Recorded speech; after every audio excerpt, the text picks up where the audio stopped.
आज बनवणार आहोत दोडक्याचा किस. त्यासाठी हवा आहे दोडका. तर दोडका आपण चांगला शिरा काढून खिसून घेतलेला आहे. त्याच्यानंतर कांदा बारीक चिरून घेतलेला आहे आणि दोडका थोड्याशा पाण्यातून आपण धुवून काढलेला आहे.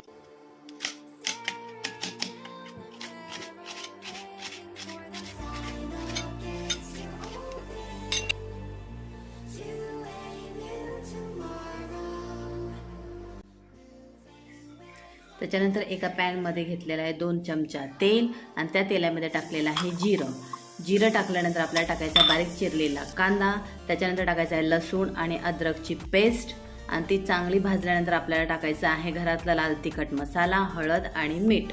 त्याच्यानंतर आपण किसलेला दोडका आहे तो त्याच्यात घालायचा आहे आणि झाकण ठेवून चांगलं वाफलून घ्यायचं आहे. त्याच्यानंतर आपल्याला त्याच्यामध्ये टाकायचं आहे थोडासा जाड शेंगदाण्याचा कूट. त्याच्यानंतर थोडंसं झाकण ठेवून वाफलून घ्यायचं.